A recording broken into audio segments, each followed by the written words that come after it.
আপনি আমি পূর্ণিমার চাঁদকে সুন্দর বলি, সৌন্দর্যের উপমা দিতে গিয়ে আকাশের তারকাকে সুন্দর বলি, সৌন্দর্যের উপমা দিতে গিয়ে সমুদ্রের তীরে দাঁড়িয়ে সমুদ্রকে সুন্দর বলি, সমুদ্রের উপমা দিতে গিয়ে সৌন্দর্যের উপমা দিতে গিয়ে পাহাড়ের চূড়ায় উঠে বিস্তৃত জমিনকে সুন্দর বলি,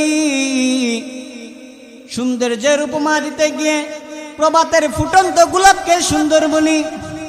কিন্তু আল্লাহ তাআলা ডাক দিয়ে বলেন, এ বান্দা, না না, আমি পাহাড়ের সৌন্দর্য সমুদ্রে দেই নাই, সমুদ্রের সৌন্দর্য পাহাড়ে গেলে বোঝা যায় না, আসমানের সৌন্দর্য তুমি জমিনে খুঁজে পাবে না, জমিনের সৌন্দর্য আকাশে পাওয়া যায় না, রাতের তারকা সূর্য উঠলে পাওয়া যায় না, কিন্তু সূর্যের আলো চাঁদ উঠলে পাওয়া যায় না। কিন্তু জেনে রাখো, আমি এমন এক মাখলুক সৃষ্টি করেছি, পাহাড়ের সৌন্দর্য, জমিনের সৌন্দর্য, আসমানের সৌন্দর্য, এমনকি জান্নাতের হুরের সৌন্দর্য, সব ধরনের সৌন্দর্য দিয়ে আমি একটি মাখলুক সৃষ্টি করেছি, তার নাম হলো মানুষ। সুবহানাল্লাহ। সব ধরনের সৌন্দর্য দিয়ে আল্লাহ তাআলা মানুষকে সৃষ্টি করেছেন। আল্লাহ তাআলা বলেন, আলাম নাজআল লাহু আইনাইন ওয়া লিসানান ওয়া শাফাতাইন ওয়া হাদাইনাহুন নাজদাইন। সাল্লাল্লাহু وعلى محمد صلى الله وعليه وسلم صلى الله وعلى محمد صلى الله وعليه وسلم حبيب खुदा की अशरफे अंबिया के अर्श मजीद अशबुद मुत्तका सल्लल्लाहु अला मुहम्मद सल्लल्लाहु अलैहि वसल्लम सल्लल्लाहु अला मुहम्मद सल्लल्लाहु अलैहि वसल्लम। मुहम्मद ने आकर कुफ्र को मिठाया, कुफ्र को मिठा कर सदाकत बताया। सल्लल्लाहु अला मुहम्मद सल्लल्लाहु अलैहि वसल्लम। सल्लल्लाहु अला मुहम्मद सल्लल्लाहु अलैहि वसल्लम। बलगल उला बिकमालिही कशफत दुजा बिजमालिही हसनत जमीउ खिसालिही। सल्लु अलैहि व आलिहि।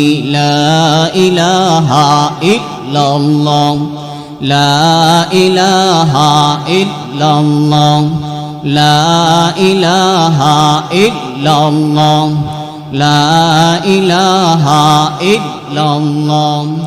नफ्स शैतान दोनों ने मिलकर आए क्या है मुझको तबाह। ऐ मेरे मौला मेरे मदद कर, चाहता हूँ तेरे पनाह। ला इलाहा इल्लल्लाह, ला इलाहा इल्लल्लाह, ला इलाहा इल्लल्लाह, ला इलाहा इल्लल्लाह मुहम्मदुर रसूलुल्लाह সাল্লাল্লাহু আলাইহি ওয়াসাল্লাম। আলহামদুলিল্লাহ, নোয়াগাঁও উত্তরপাড়া বুলন কাজীর বাড়ির উদ্যোগে আয়োজিত তৃতীয় বার্ষিক ওয়াজ ও দোয়ার মাহফিলের সম্মানিত সভাপতি, প্রধান অতিথি, বিশেষ অতিথি সহ আমার সামনে উপবিষ্ট দিনপ্রিয়, ইসলামপ্রিয় মর্দে মুজাহিদ তাওহীদি জনতা, পর্দার আড়ালে অবস্থানরত আমার সম্মানিতা মা ও বোনেরা, শুরুতেই মহান মালিকের শুকরিয়া আদায় করছি যে মহান রব্বুল আলামিন আপনাকে আমাকে অত্যন্ত দয়া করে, মায়া করে, মোহাব্বত করে, ভালোবেসে আল্লাহ রাব্বুল আলামিনের নির্বাচিত বান্দাদের অন্তর্ভুক্ত করে জান্নাতের বাগানে কুরআনুল তাফসিরের মাহফিলে আসার এবং বসার তৌফিক দিয়েছেন। এই জন্য সকলেই একবার শুকরিয়া আদায় করি আলহামদুলিল্লাহ। বুখারী শরীফে এসেছেন, মাই ইউরিদিল্লাহু বিহি খায়রা ইউফাক্কিহু ফিদ্দিন। রাসূলুল্লাহ সাল্লাল্লাহু আলাইহি ওয়াসাল্লাম ইরশাদ করেন, আল্লাহ তাআলা যখন কোনো বান্দার কল্যাণ চান তাকে দ্বীনের বুঝ দান করেন, তার দ্বারা দ্বীনের কাজ করান। আমরা যে কেউ চাইলেই মাহফিলের মাঠে এসে বসতে পারি না, আল্লাহ তাআলা চেয়েছেন বলেই আমরা আসতে পেরেছি। আল্লাহ তাআলা চেয়েছেন বলে আসতে পেরেছি। কেননা যেই মুহূর্তে আপনি আমি কুরআনের মাহফিলে বসে আছি, ঠিক সেই মুহূর্তে আল্লাহ রাব্বুল আলামিনের অসংখ্য বান্দা দুনিয়ার বিভিন্ন কাজে কর্মে লিপ্ত। যেই মুহূর্তে আপনি আমি এই জান্নাতি পরিবেশে এসে বসেছি, ঠিক সেই মুহূর্তে আল্লাহ রাব্বুল আলামিনের অসংখ্য বান্দা হাসপাতালের বেডে শুয়ে মৃত্যুর প্রহর গুনছে। যেই মুহূর্তে আপনি আমি আমাদের জীবনকে পরিচালিত করার জন্য কুরআন সুন্নাহর দিক নির্দেশনা আলোচনা শুনতে এসেছি, ঠিক সেই মুহূর্তে আল্লাহ রাব্বুল আলামিনের অসংখ্য বান্দা ফিতনা ফাসাদে জড়িয়ে নিজের জীবনকে জাহান্নামের দিকে ঠেলে দিচ্ছে। তো আল্লাহ তাআলা আপনাকে আমাকে ফিতনা ফাসাদ থেকে হেফাজত করে নির্বাচিত বান্দাদের অন্তর্ভুক্ত করে সুস্থ রেখে জান্নাতি পরিবেশে আসার বসার তৌফিক দিয়েছেন। এই জন্য আবার বলি আলহামদুলিল্লাহ। নোয়াগাঁও উত্তরপাড়া আজকের এই মাহফিল নোয়াগাঁও উত্তরপাড়ার সকল মুর্দে গানের জন্য রহমত, সকল জীবিতদের জন্য নিয়ামত। মুর্দা গানের জন্য রহমত এই জন্য, রাসূলুল্লাহ সাল্লাল্লাহু আলাইহি ওয়াসাল্লাম ইরশাদ করেন, যখন কোনো কবরে আযাব হয়, ওই কবরের পাশ দিয়ে কোনো আল্লাহ ওয়ালা বা কোনো আলেম হেঁটে যায়, আল্লাহ তাআলা কবরের আযাবকে ক্ষমা করে দেয়। সুবহানাল্লাহ। এই জন্য মুর্দা গানের জন্য রহমত আর জীবিতদের জন্য নিয়ামত। এই জন্য আজকে যেই সমস্ত বর্ষিয়ান আলেমে দ্বীন কুরআন সুন্নাহ থেকে দিক নির্দেশনামূলক আলোচনা করবেন, তাদের কাছে দোয়ার জন্য হাজারো মানুষ দৌড়ায়। তাদের মুখের অল্প সময়ের বাণী শোনার জন্য দীর্ঘ সময় মানুষ অপেক্ষায় থাকে। আজকে তারা আমাদের এই মাহফিলে আসতেছেন, এটা আমাদের জন্য বড়ই সৌভাগ্য, নিয়ামত। আমরা যদি নিয়ামতের শুকরিয়া আদায় করি তো আল্লাহ রাব্বুল আলামিন বলেন, লা ইন শাকারতুম লা আযীদান্নাকুম ওয়া লা ইন কাফারতুম ইন্না আযাবী লাশাদীদ। লা ইন শাকারতুম লা আযীদান্নাকুম, আমি তোমাদেরকে নিয়ামত দিব, তোমরা আমার নিয়ামত উপভোগ করবে। আমার নিয়ামত উপভোগ করে যদি আমার শুকরিয়া আদায় করো, তাহলে জেনে রাখো লা আযীদান্নাকুম, আমি তোমাদের নিয়ামতকে বাড়াইয়া দিব। সুবহানাল্লাহ। আর যদি আমার নিয়ামত পাইয়া আমার নিয়ামতের শুকরিয়া আদায় করলা না, অবাধ্যতা করলা, ওয়ালা ইন কাফারতুম ইন্না আযাবী লাশাদীদ, আর যদি অবাধ্যতা করো তাহলে আমার কঠিন আযাব তোমার জন্য অপেক্ষা করছে। তো আল্লাহ তাআলা আমাদেরকে আযাব থেকে বাঁচতে এই নিয়ামতকে কদর করে যতটুক মাইকের আওয়াজ পৌঁছাচ্ছে, আমরা সকলেই মাহফিলের প্যান্ডেলে এসে বসে পড়ি। আল্লাহ তাআলা আমাদের সবাইকে তৌফিক দান করুন, সকলে বলি আমিন। আমি আপনাদের সামনে মহাগ্রন্থ আল কুরআন থেকে সর্বপরিচিত একটি সূরা, সূরাতুত তিনের ৫ম নাম্বার আয়াতে কারিমা তেলাওয়াত করেছি। রাসূলুল্লাহ সাল্লাল্লাহু আলাইহি ওয়াসাল্লামের অসংখ্য হাদিস থেকে ছোট্ট একটি হাদিস পাঠ করেছি। উক্ত আয়াতে কারিমা এবং হাদিসকে সামনে রেখে অল্প সময় আলোচনা করার চেষ্টা করব। ওমা তৌফিক ইল্লা বিল্লাহ। আমি যে আয়াতে কারিমা তেলাওয়াত করেছি, এই আয়াতে কারিমা শুরুতে আল্লাহ তাআলা 4টি জিনিসের কসম করেছেন। কোন বক্তা তার বক্তব্যকে শতভাগ সত্যায়িত করার জন্য কসম করেন, কিন্তু আল্লাহ তাআলার বাণী তো শতভাগ সত্য, সত্যায়িত করার প্রয়োজন হয় না। তারপরেও আল্লাহ তাআলা কেন কসম করলেন? মুফাসসিরিনে কেরাম উল্লেখ করেন, আল্লাহ তাআলা যখন কোনো বিষয়ের উপর কসম করেন ওই বিষয়ের গুরুত্ব বেড়ে যায়। ওই বিষয়কে গুরুত্ব দেওয়ার জন্য কসমের পর যেই বিষয়টা আল্লাহ তাআলা বলবেন ওই বিষয়ের গুরুত্ব বোঝানোর জন্য আল্লাহ তাআলা কসম করেছেন। আল্লাহ তাআলা বলেন, বিসমিল্লাহির রহমানির রহিম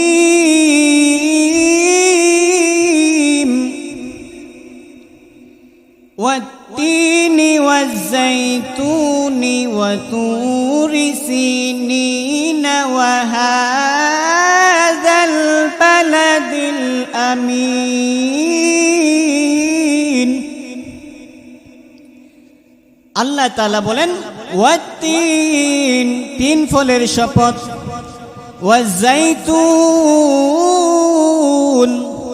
যাইতুন ফলের শপথ, ওয়া তুরি সিনিন, সিনিন নামক পর্বতের শপথ, সিনিন নামক উপত্যকায় অবস্থিত তুর পাহাড়ের শপথ, ওয়া হাযাল বালাদিল আমিন,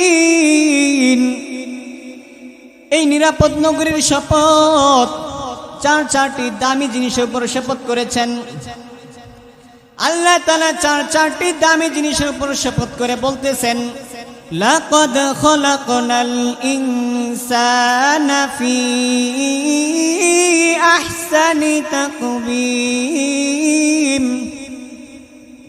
নিশ্চয় আমি মানুষকে অতুলনীয় সুন্দর করে বানিয়েছি। সুবহানাল্লাহ।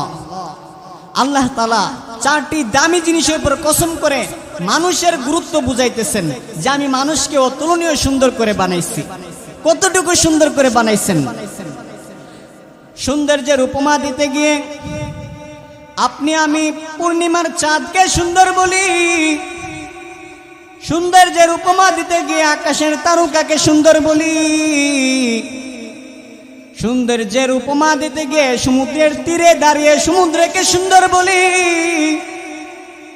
সমুদ্রের উপমা দিতে গিয়ে সৌন্দর্যের উপমা দিতে গিয়ে পাহাড়ের চূড়ায় উঠে বিস্তৃত জমিনকে সুন্দর বলি,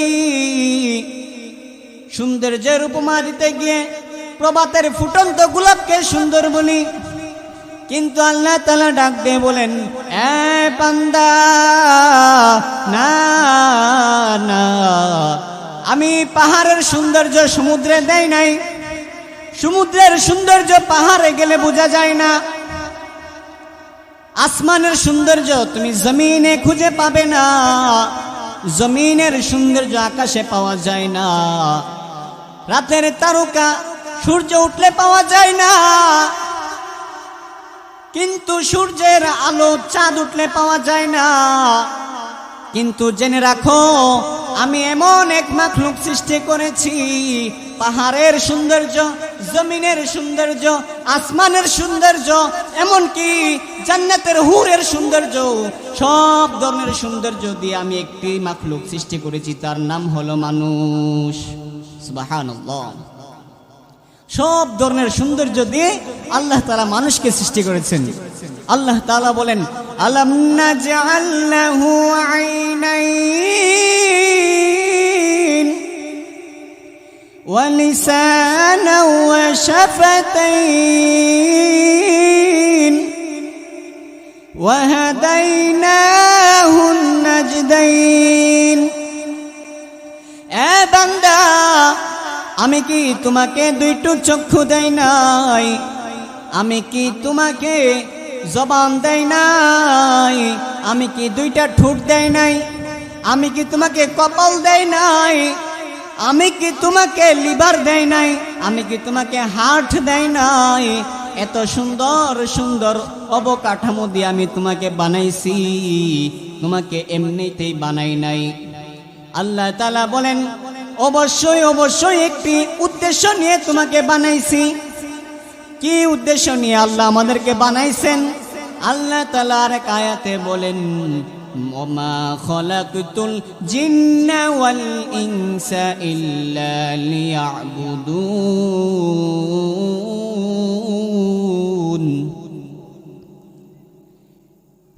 শুধু আমি মানুষকে এবং জিন্নাতকে আমার ইবাদত করার জন্য বানাইছি। মানুষ এবং জিন্নাতকে শুধুমাত্র আমার ইবাদত করার জন্য বানাইছি। সুবহানাল্লাহ। আল্লাহ তাআলা তোমাকে আর আমাকে এমনি বানাই নাই, এত সুন্দর করে বানাইছেন, উদ্দেশ্য আছে। আল্লাহ তাআলা বলেন, বিকাল বেলা কোনো ছোট্ট বাচ্চা যখন গুড়ি উড়ায় তখন সে গুড়িটাকে রঙিন কাগজ দিয়ে সাজায় সে আকাশে ছেড়ে দেয় সুতা দিয়ে, গুড়ি আসমানে উঠে এদিক সেদিক খেলতে থাকে, দুলতে থাকে। কিন্তু আবার যখন বেলা ফুরিয়ে আসে ওই গুড়ির মালিক আবার গুড়িকে টেনে নিজের কাছে নিয়ে আসে। এই জন্য আল্লাহ তাআলা বলেন, এ বান্দা, তোমাকে এমনি বানাই নাই। আল্লাহ তাআলা বলেন, এ বান্দা, তোমাকে এমনি বানাই নাই, তোমাকে লক্ষ্য উদ্দেশ্য নিয়ে বানানো হয়েছে। কি উদ্দেশ্য? তোমাকে আমি তোমার ভিতরে এত সুন্দর সুন্দর অবকাঠামো দিয়েছি, এত সুন্দর সুন্দর অবকাঠামো দিয়ে তোমার ভিতরে রূহ দিয়ে দুনিয়াতে পাঠাই দিলাম। এবার তুমি দুনিয়াতে আইসা কি করবা? আল্লাহ তাআলার ইবাদত করবা, আল্লাহ তাআলাকে সন্তুষ্ট করবা। তুমি যদি আল্লাহ তাআলাকে সন্তুষ্ট করতে পারো তাহলে আল্লাহ তাআলা বলেন, আল্লাযীনা আমানু ওয়া আমিলুস সালিহাতি কানাত লাহুম জান্নাতুল ফিরদাউসি নুজুলা। আল্লাহ তাআলা বলেন, দুনিয়াতে পাঠাইছি আমার ইবাদত করে, আমাকে রাজে সন্তুষ্টি করাইয়া যদি তুমি করাইতে পারো তাহলে তোমার জন্য ঘোষণা হলো জান্নাতুল ফিরদাউস। ফিরদাউস জান্নাতের ঘোষণা দিয়ে দিয়েছেন। সুবহানাল্লাহ। এমনি না, ফিরদাউস জান্নাত এত সস্তা নয়। আল্লাহ তাআলা বলেন, আমাকে রাজি করাইতে হবে, তুমি আমার জন্য ইবাদত করবে, আমার জন্য নামাজ পড়বে, তোমার সব কিছু আমাকে ঘিরে হবে। এই বান্দা, তুমি ঘোষণা দিয়ে দাও, ইন্না সলাতি ওয়া নুসুকি ওয়া মাহইয়ায়া ওয়া মামাতি লিল্লাহি রাব্বিল আলামিন। আল্লাহ তাআলা বলেন, তুমি ঘোষণা দিয়ে দাও, আমার নামাজ, আমার কুরবানি, আমার জিন্দেগি, আমার বন্দেগি সব কিছুই আল্লাহর জন্য। তুমি যদি তোমার সব কিছু আল্লাহর জন্য করে দাও তাহলে আল্লাহ তাআলা সন্তুষ্টি হয়ে তোমাকে ফিরদাউস জান্নাত দিবেন।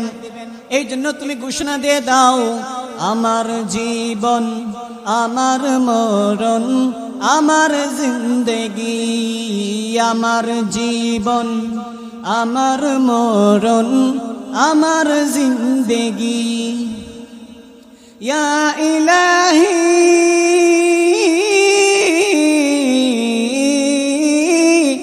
ইয়া ইলাহি কবুল করো আমার বন্দেগি, আমার জীবন, আমার মরণ, আমার জিন্দেগি। আল্লাহ তাআলার জন্য জিন্দেগি, বন্দেগি, নামাজ, কুরবানি সব কিছু আল্লাহ তাআলার জন্য করে দিতে হবে। তুমি তোমার ওয়াইফকে ভালোবাসবে আল্লাহর জন্য, তুমি তোমার মা বাবাকে ভালোবাসবে আল্লাহর সন্তুষ্টির জন্য, তুমি তোমার সন্তানকে ভালোবাসবে আল্লাহর সন্তুষ্টির জন্য, তুমি মসজিদের ইমাম সাহেবকে ভালোবাসবে আল্লাহর সন্তুষ্টির জন্য, আবার তুমি ইসরায়েলকে ঘৃণা করবে আল্লাহর সন্তুষ্টির জন্য, তুমি ভারতকে ঘৃণা করবে আল্লাহর সন্তুষ্টির জন্য। যদি তুমি আল্লাহর সন্তুষ্টির জন্য কাউকে ভালোবাসো, আল্লাহর সন্তুষ্টির জন্য কাউকে ঘৃণা করো, তাহলে রাসূলুল্লাহ সাল্লাল্লাহু আলাইহি ওয়াসাল্লাম বলেন, মান আহাব্বা লিল্লাহ ওমান আবগাদা লিল্লাহ ফাকাদ ইস্তাকমালাল ঈমান। কেউ যখন আমার জন্য কাউকে ভালোবাসবে, কেউ যখন রবের জন্য কাউকে ভালোবাসবে, আবার রবের জন্য কাউকে ঘৃণা করবে, তাহলে তার ঈমান পরিপূর্ণ। সুবহানাল্লাহ। এই জন্য তোমার জিন্দেগি বন্দেগি সব কিছু হবে আল্লাহর জন্য। আর আল্লাহর পথে চলে, আল্লাহর দিক নির্দেশনামূলক পথে চলে আল্লাহকে সন্তুষ্ট করাইতে পারলেই তোমার জন্য জান্নাতুল ফিরদাউসের ঘোষণা। আর যদি আল্লাহ তাআলাকে সন্তুষ্ট করাইতে না পারো, আল্লাহ তাআলা বলেন, এ বান্দা, ছোট বালক যখন ঘুড়ি আসমানে উড়ায় দেয়, যখন তার খেলা শেষ হয়, যখন বেলা শেষ হয়ে যায়, তখন আবার সুতাকে টেনে সে তার নিজের কাছে নিয়ে আসে। আল্লাহ তাআলা বলেন, বান্দা, আমি তোমাকে দুনিয়ায় পাঠাইছি, আমি আসমান থেকে দেখতেছি তুমি কোন পথে চলতেছো, আমার দেখানো পথে চলছো কিনা, শয়তানের দেখানো পথে চলতেছো, তুমি কোন রাস্তায় চলতেছো আমি তোমাকে দেখতেছি। যদি তুমি আমাকে সন্তুষ্ট করাইতে না পারো, যদি তুমি শয়তানের রাস্তায় চলো, তাহলে জেনে রাখো, ইন্না ইলাইনা ইয়াবাহুম সুম্মা ইন্না আলাইনা হিসাবাহুম। আবার যখন আমি তোমাকে ডাক দিব, তুমি আবার আমার কাছে আসতে হবে। ইন্না ইলাইনা ইয়াবাহুম সুম্মা ইন্না আলাইনা হিসাবাহুম। সাবধান, আমার কাছে হিসাব না দিয়ে এক পা সামনে আগাইতে পারবা না। আমার কাছে তোমাকে হিসাব দিতে হবে, ভালো কাজ করলেও তোমাকে হিসাব দিতে হবে। তুমি কি নামাজ কেন পড়েছো? মানুষকে দেখানোর জন্য পড়েছো কিনা? তুমি দান করেছো, রিয়া আছে কিনা? তুমি তাহাজ্জুদ পড়েছো, তোমার ভিতরে মানুষকে দেখানোর লৌকিকতা আছে কিনা? আর যদি তুমি গুনাহের কাজ করো, তাহলে তোমাকে হিসাব দিতে হবে। তুমি কেন গুনাহের কাজ করলা, কেন করলা? তোমাকে হিসাব দিয়ে সামনে যাইতে হবে। আল্লাহ তাআলা বলেন, হিসাব না দিয়ে এক পা সামনে আগাইতে পারবা না। হিসাব দিতে হবে। আল্লাহ তাআলা তো এমন কিছু বান্দাকেও বলবেন, এই বান্দা যাও, তুমি বিনা হিসাবে জান্নাতি। সুবহানাল্লাহ। আবার আরেক বান্দাকে ডাক দিবেন, এই বান্দা তুমি যাও, তোমার বিনা হিসাবে জাহান্নামী। যখন কোনো বান্দাকে বিনা হিসাবে জাহান্নামী বলবে, তখন বান্দা মালিককে বলবে, এ মালিক, তুমি আমাকে বিনা হিসাবে জাহান্নামে দিতে পারো না। আজকে তো তুমি আহকামুল হাকিমিন, আজকে তুমি সকল বিচারকদের বিচারক, তুমি তো আজকে নেই বিচার করবে ঘোষণা দিয়েছো। তাহলে তুমি যদি নেই বিচার করো, তাহলে তুমি আমাকে বিনা হিসাবে কেন জাহান্নামে দিচ্ছ? না না, আমাকে তুমি হিসাব দিয়ে দেখাইয়া দাও আমি কেন জাহান্নামী হইলাম। এবার আল্লাহ তাআলা বলবেন, এই জাহান্নামী, কি প্রমাণ লাগবে, কি হিসাব লাগবে তোমার? এবার জাহান্নামী বলবে, আমাকে প্রমাণ দিয়ে, আমাকে প্রমাণিত করে তুমি জাহান্নামে পাঠাইবা। যদি আমাকে আমার গুনাহের প্রমাণগুলো দিয়ে আমাকে জাহান্নামে পাঠাও, তাহলে আমি জাহান্নামে যাওয়ার পরেও আমার ভিতরকে বুঝ দিতে পারবো, আমি আমার মনকে বুঝাইতে পারবো আমি এই কারণে জাহান্নামে এসেছি। এবার আল্লাহ তাআলা বান্দাকে ডাক দিয়ে বলতেছেন, প্রমাণ চাও? তোমাকে প্রমাণ দিচ্ছি। আল্লাহ তাআলা বলবেন, এ বান্দা, কি প্রমাণ চাও? জমিনকে বলবে, এই জমিন তুমি বলে দাও সে কোথায় কোন গুনাহটা করেছে। এবার জমিন প্রথম প্রমাণ হিসাবে উঠে আসবে। ইয়াউমা ইযিন তুহাদ্দিসু আখবারাহা। জমিন আসবে, জমিন এসে আল্লাহ তাআলাকে বলে দিবে, তুমি কোথায় জমিনের উপরে দাঁড়িয়ে গুনাহ করেছো, কোথায় জমিনের উপরে দাঁড়িয়ে তুমি গুনার কাজ করেছে। এবার জমিন আল্লাহর কাছে সাক্ষ্য দিবে। এবার বান্দা যখন প্রথম সাক্ষী পেয়ে যাবে, তার কোনো কথা থাকার কথা না, তারপরে বান্দা আল্লাহকে বলতেছে, হ্যাঁ মালিক, এক নাম্বার সাক্ষী তো পাইলাম, এবার তুমি দ্বিতীয় সাক্ষী আমাকে দেখাইবা, কারণ তুমি তো দুনিয়াতে দুইটি সাক্ষীর ব্যবস্থা করেছো। এবার আল্লাহ তাআলা দুই নাম্বার সাক্ষী হাজির করতেছেন, কিরামান কাতিবিন। কিরামান কাতিবিন সব সময় তোমার দুই কাঁধে আছেন, কখন কোথায় কোন গুনাহটা করতেছো তারা দেখতেছে। এবার কিরামান কাতিবিন আল্লাহ তাআলার কাছে এসে বলতেছে, তা এই বান্দা এই জায়গাতে এই গুনাহটা করেছে, বাঁচার কোনো উপায় নাই। এবার বান্দাকে আল্লাহ তাআলা বলবেন, যাও এবার তুমি জাহান্নামে যাও।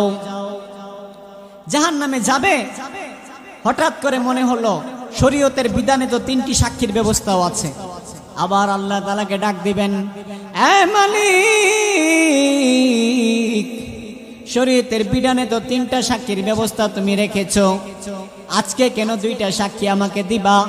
তোমার দরবারে এত বড় একটি ফয়সালা হবে, আরেকটা সাক্ষী আমাকে দেখাও। এবার আল্লাহ তাআলা কিরামান কাতিবিনকে বলতেছেন, তোমরা কি খালি দেখছোই নাকি কোনো কিছু লেখছো? এবার কিরামান কাতিবিন দলিল দিচ্ছেন। দলিল বান্দা হাতে পাইয়া আল্লাহ তাআলাকে বলল, মালি হাযাল কিতাব, এ কেমন কিতাব, কেমন দলিল? এখানে তো তোমার ছোট্ট থেকে ছোট্ট কোনো গুনাহও ছাড়ে নাই, এ কেমন দলিল? এখানে তো ছোট বড় কোনো গুনাহও ছাড় যায় নাই। বান্দা এবার আল্লাহ তাআলার কাছে চলে যাবে, মালিক, শরীয়তের হুকুমে তো তুমি 4টি, শরীয়তের হুকুমে 4টির ফয়সালা, 4টি সাক্ষীর ফয়সালাও করেছো। কোনো বেবিচারী জিনাকারিনীকে তুমি যদি শাস্তির হুকুম দিতে চাও, তাহলে বলেছো 4 জন সাক্ষী লাগবে। আজকে তোমার দরবারে এত বড় একটি ফয়সালা, মাত্র 3টা সাক্ষী হইতে পারে না, তুমি আরেকটা সাক্ষী দেখাও। এবার আল্লাহ তাআলা বলতেছেন, বান্দা তুই অনেক পণ্ডিতি করছস, তুই বড় চাপাবাজ। এবার আল্লাহ তাআলা বান্দার মুখে মোহর মেরে দিবেন, আল-ইয়াউমা নাখতিমু আলা আফওয়াহিহিম ওয়া তুকাল্লিমুনা আইদিহিম ওয়া তাশহাদু আরজুলুহুম বিমা কানু ইয়াকসিবুন। আল্লাহ তাআলা মুখে মোহর দিবেন, অঙ্গ প্রত্যঙ্গ সাক্ষী দিবেন। হাত হাতের গুনাহ বলবে, পা পায়ের গুনাহ বলবে, কান কানের গুনাহ বলবে, চক্ষু চক্ষুর গুনাহ বলে দিবে, কোথায় তুমি জিনা করেছো বলে দিবে, অন্যায়ভাবে কাকে থাপ্পড় দিয়েছো হাত বলে দিবে। বাঁচার কোনো উপায় নাই। এই জন্য বললাম, আল্লাহর আদালত থেকে ছলে বলে কৌশলে বাঁচার কোনো উপায় নাই। নিজেকে সবসময় তৈরি রাখতে হবে, নিজেকে গুনাহ থেকে বাঁচায় রাখতে হবে। আল্লাহ তাআলা আপনাকে আমাকে সবাইকে গুনাহ থেকে হেফাজত থাকার তৌফিক দান করুন। সকলেই বলে আমিন। ওয়া আখিরু দাওয়ানা আলহামদুলিল্লাহি রাব্বিল আলামিন।